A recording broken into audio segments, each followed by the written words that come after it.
do it. You guys go ahead. What significance does the first day of pads have for you? What do you get out of it? I tell you, first day of pass is always really the most exciting. Everybody gets the pads back on. You get out of the shorts. A lot of times personalities change when you put the pads on. You start running into each other full speed. There's a little bit of difference. What's that? What personality changes? Well, you see toughness. You know, toughness is a talent for us, and you know, the speed, the recognition, the game speeds up. All of a sudden, you get hit in the mouth a few times. Can you remember to play? You know, things like that really are important in your development. Seeing some of the young guys like Marquel and Eddie get out there with the first team defense, what are you seeing out of them just getting kind of into the flow of things? Obviously, Eddie not being able to practice Right. earlier. Right, they're continuing their growth. You know, we really like what we see so far. I think today in pads was really important for us to see how how physical they can be, how they can react from getting hit a few times. If they can, with the pads and the extra weight on their backs, can they play tired? Can they think tired? So many different things of their growth, and a lot of information that we get from the film that we watch. But Eddie pretty much caught up. Is Eddie pretty much caught up from what he missed in the offseason? Is that still a problem? Oh yeah. He's been a student of the game. I think he understands how to get lined up. He understands the blocking schemes. He understands how to get on edges. The things that we drafted him for, we're very happy with what we have, and he jumped right in, no problem. Can you talk a little about James Cowser, kid from Southern Utah, high school? What's he like? Oh, he's amazing. He's that guy that's always in your face. He's always in the right place. He's always available. And he's extremely bright, and he knows how to react under all situations. I can't find his weakness yet. He's all over the place.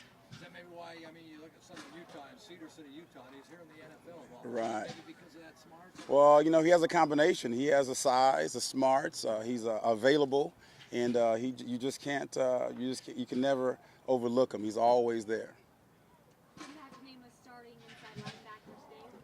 Well, I don't have to. That's the great thing about it.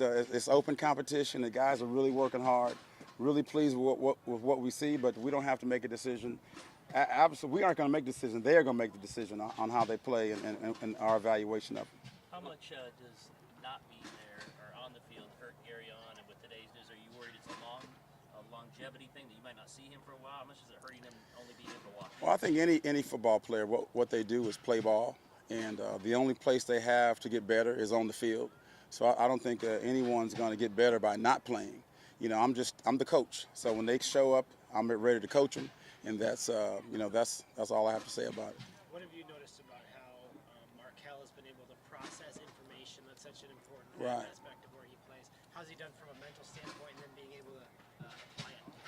Yeah, Markel's he's a natural. He's played that middle linebacker for his whole football career. Big, the way you like him, big shoulders, long, really loves contact. You can't give him enough work. He's always asking for more. He's very coachable.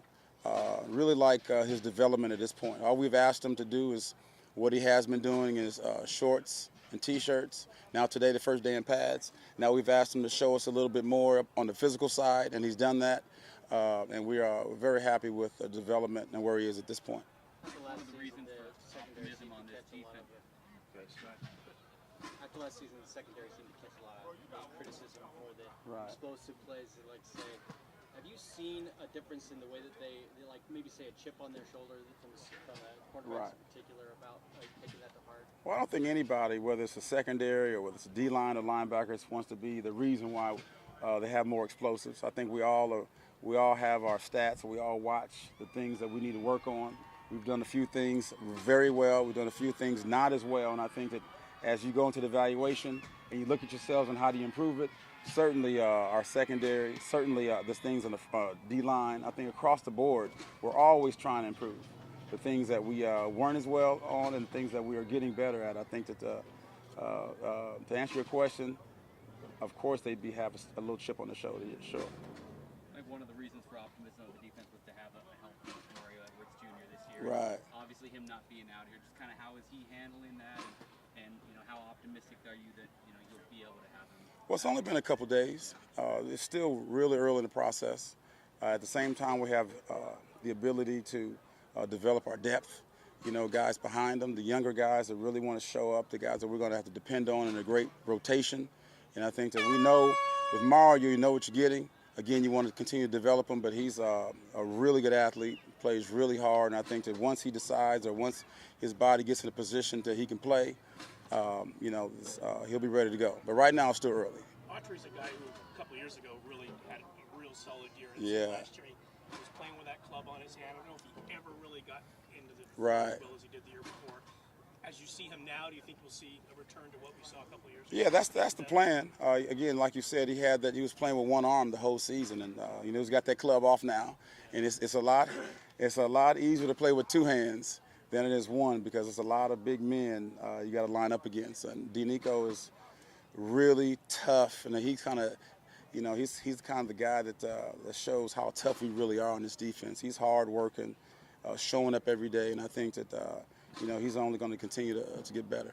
What you saw in minicamp from Gary on when he finally gets out here, what do you expect? Like, what do you want to see most from him when you put him on the field? Well, first you want to get him on the field, and then just see him run. I think in minicamp we were all very happy. Everyone who saw him move and catch and coach and learn, very happy with his length and his speed and his ability to jump in and play on the outside and play on the inside and the way he really digested all the work. And we like what we see. Now football is sometimes you're available, sometimes you're not, and we have to really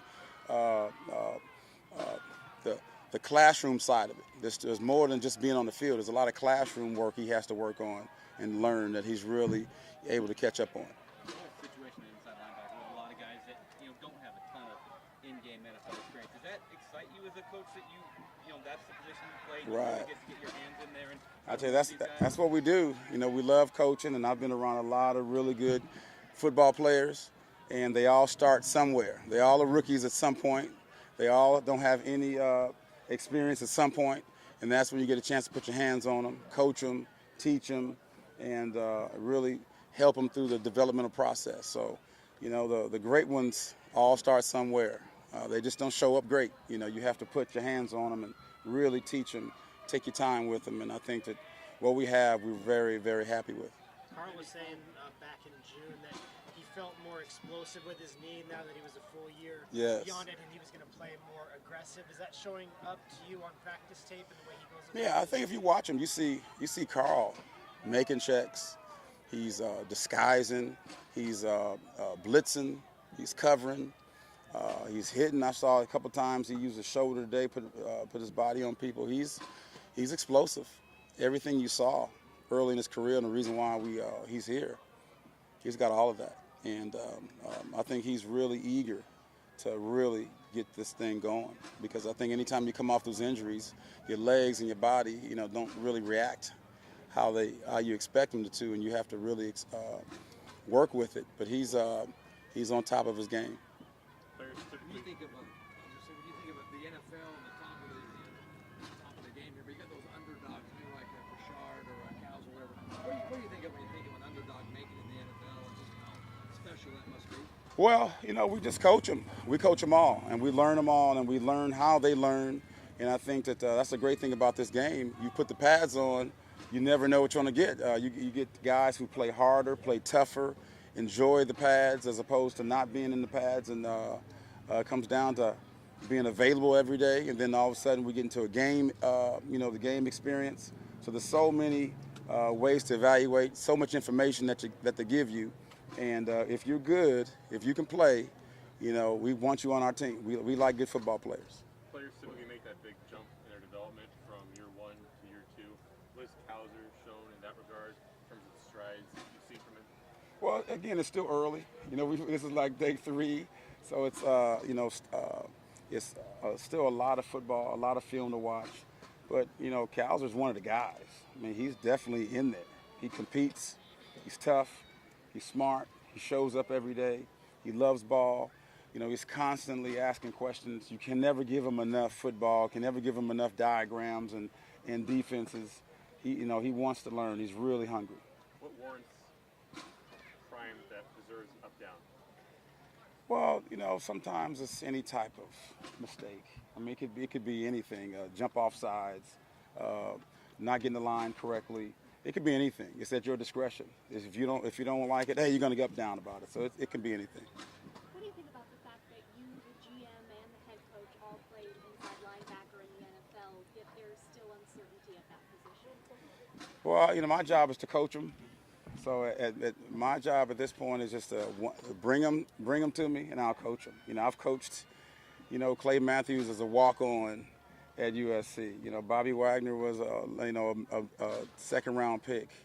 KJ Wright was a fourth-round pick. So it doesn't matter, you know, the uncertainty. It doesn't matter what age or what round they've been picked. Just give me someone who loves ball, who's hungry, who has the right stuff. And we coach the heck out of them. You don't really see guys as underdogs yet, really, do you? No, just love coaching them. Just bring them, we'll coach them. Okay, guys, thank you very much. Thanks, Ken. Appreciate it. Thank you. Thank you. Love James Cowser.